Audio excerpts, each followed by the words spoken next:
দুনিয়ার বুকে যখন নির্যাতনের আগুন জ্বলছে, গাজার নিরাপদ মানুষগুলোর কান্না কি আমরা শুনতে পাচ্ছি?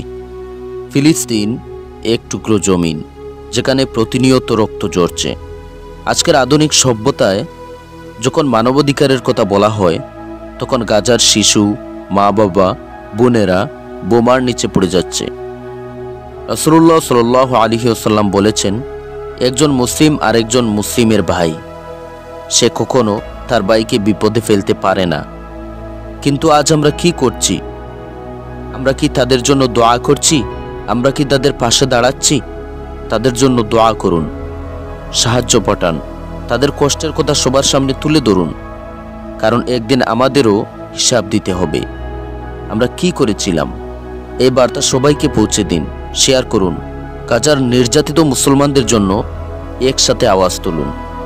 জিহাদের তকবীরে ফের জাগরে যুগের বীর সালাহুদ্দিন, ইহুদের হাত হতে আকসা ছিনে আন রে ফিলিস্তিন। ছুটে আয় বিন কাসিমার গজনবী ঘোরির মতো সব বীর, কেড়ে আন মুশরিকিনের হাত হতে মুসলিম ভূমি কাশ্মীর। তোলো তকবীর, তোলো তকবীর, তোলো তকবীর, তোলো তকবীর, তোলো তকবীর।